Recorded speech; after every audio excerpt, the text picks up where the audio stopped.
Hi all, welcome to my channel. ഇന്ന് നമ്മൾ നോക്കാൻ പോകുന്നത് ടൈപ്സ് ഓഫ് നമ്പേഴ്സിൽ വരുന്ന രണ്ട് നമ്പേഴ്സാണ്, perfect number and real number. ഇവ എന്തൊക്കെയാണെന്ന് നോക്കാം. ഫസ്റ്റ് വൺ, പെർഫെക്റ്റ് നമ്പർ, പരിപൂർണ സംഖ്യ അല്ലെങ്കിൽ അനഘസംഖ്യ. A number that is the sum of all of its factors except itself. A number that is the sum of all of its factors except itself.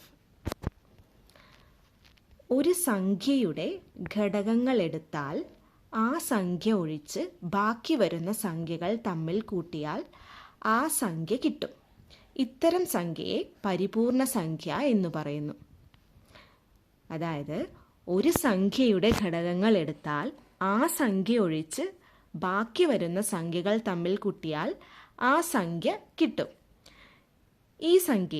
ഇത്തരം സംഖ്യയെ പരിപൂർണ സംഖ്യ എന്ന് പറയുന്നു.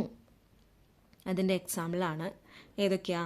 6, 28, 496, 8128 എക്സെട്ര.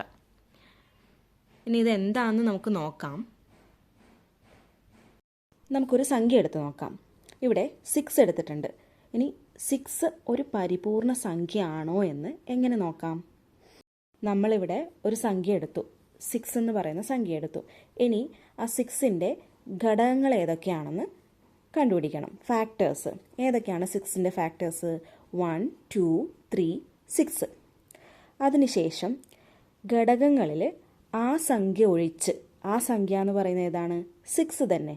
ആ 6 ഒഴിച്ച് ബാക്കി വരുന്ന ഫാക്ടേഴ്സ് ഏതൊക്കെയാണ്? 1, 2, 3. ഈ ബാക്കി വരുന്ന ഫാക്ടേഴ്സ് തമ്മിൽ ആഡ് ചെയ്യണം. ആഡ് ചെയ്താൽ കിട്ടുന്ന സംഖ്യ നമ്മൾ എടുത്ത സംഖ്യ തന്നെ ആയിരിക്കണം. അങ്ങനെ വരുമ്പോഴാണ് അതൊരു പരിപൂർണ സംഖ്യ ആവുന്നത്. ഇവിടെ നോക്കൂ, ബാക്കി വരുന്ന 6 ഒഴിച്ച് ബാക്കി വരുന്ന ഫാക്ടേഴ്സ് ഏതൊക്കെയാണ്? 1, 2, 3. ഇത് നമ്മൾ ആഡ് ചെയ്താൽ നമുക്ക് 6 തന്നെ കിട്ടുന്നുണ്ട്. അപ്പോൾ 6 എന്ന് പറയുന്നത് ഒരു പരിപൂർണ സംഖ്യയാണ്. ഇനി നമുക്ക് 4 എടുത്ത് നോക്കാം. 4 എടുത്ത് നോക്കിക്കഴിഞ്ഞാൽ 4ൻ്റെ ഫാക്ടേഴ്സ് ഏതൊക്കെയാണ്? 1, 2, 4.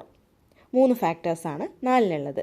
അപ്പം നമുക്ക് ഇവിടെ ഫാക്ടേഴ്സിൽ ആ സംഖ്യ ഒഴിച്ച്, ആ സംഖ്യ എന്ന് പറയുന്നത് 4ആണ്, 4 ഒഴിച്ച് ബാക്കി വരുന്ന 2 നമ്പർ 1ഉം 2 ആണ് വരുന്നത്. ഈ 2 നമ്പർ നമ്മൾ ആഡ് ചെയ്ത് നോക്കിയാൽ എന്ത് കിട്ടണം?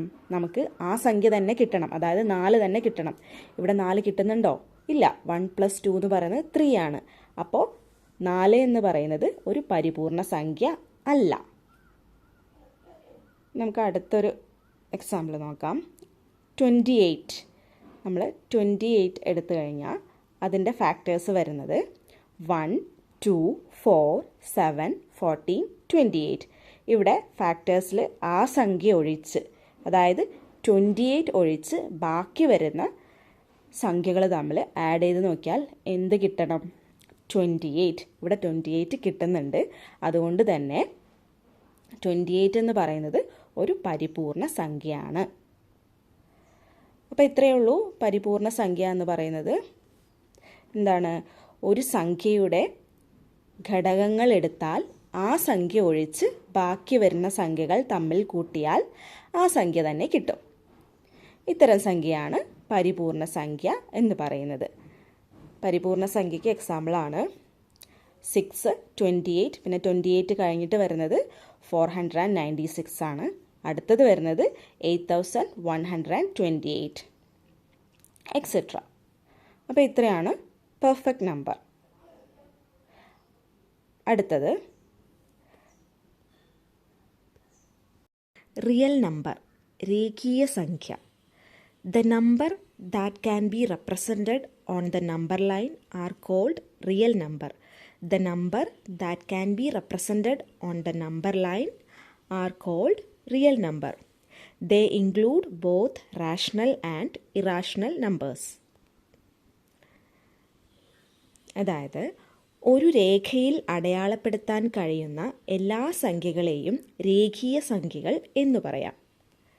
അല്ലെങ്കിൽ എല്ലാ ഭിന്നസംഖ്യകളും അഭിന്നക സംഖ്യകളും ചേരുന്നതാണ് രേഖീയ സംഖ്യകൾ. ഇവിടെ കൊടുത്തിരിക്കുന്ന നമ്പർ ലൈൻ നോക്കൂ. ആ നമ്പർ ലൈനിൽ അടയാളപ്പെടുത്താൻ കഴിയുന്ന എല്ലാ സംഖ്യകളെയും രേഖീയ സംഖ്യകൾ എന്ന് പറയും. നമ്മളെ നമ്പർ ലൈനിൽ ഏതൊക്കെ സംഖ്യകളാണ് അടയാളപ്പെടുത്തുന്നത്? ഭിന്നക സംഖ്യകളും അഭിന്നക സംഖ്യകളും. എന്താണ് ഭിന്നക സംഖ്യകൾ? Rational numbers. ഏതൊക്കെയാണ് റാഷണൽ നമ്പേഴ്സിൽ ഏതൊക്കെയാണ് വരുന്നത്? P/Q രൂപത്തിൽ എഴുതാൻ പറ്റണം. പിന്നെ ഇൻറ്റിജേഴ്സ് ആയിരിക്കണം. ഏതൊക്കെയാണ്? ഇൻറ്റിജേഴ്സിൽ നെഗറ്റീവ് നമ്പേഴ്സ് ഉണ്ട്, പോസിറ്റീവ് നമ്പേഴ്സ് അതായത് എണ്ണൽ സംഖ്യകൾ, പിന്നെ ഹോൾ നമ്പേഴ്സ്. ഇത്രയാണ് റാഷണൽ നമ്പേഴ്സിൽ വരുന്നത്. പിന്നെ ഇറാഷണൽ നമ്പേഴ്സിൽ ഏതൊക്കെയാണ് വരുന്നത്? ഇറാഷണൽ നമ്പേഴ്സ് എന്ന് പറയുന്നത് non terminating and non repeating നമ്പേഴ്സാണ്. അതായത് ദശാംശ രൂപത്തിൽ എഴുതി കഴിഞ്ഞാൽ അതിൽ അവസാനിക്കാത്തതും ആവർത്തിക്കാത്തതുമായ സംഖ്യകളാണ് ഇറാഷണൽ നമ്പേഴ്സ്. അപ്പോൾ ഈ രണ്ട് റാഷണൽ നമ്പറും ഇറാഷണൽ നമ്പറും ആണ് നമ്പർ ലൈനിൽ വരുന്നത്. അപ്പോൾ ഏതൊക്കെയാണ് നമ്പർ ലൈനിൽ വരുന്ന നമ്പേഴ്സ്? നാച്ചുറൽ നമ്പർ വരും, whole number, integers, rational number, irrational number. ഇത്രയും നമ്പേഴ്സ് നമ്പർ ലൈനിൽ എഴുതാൻ സാധിക്കും.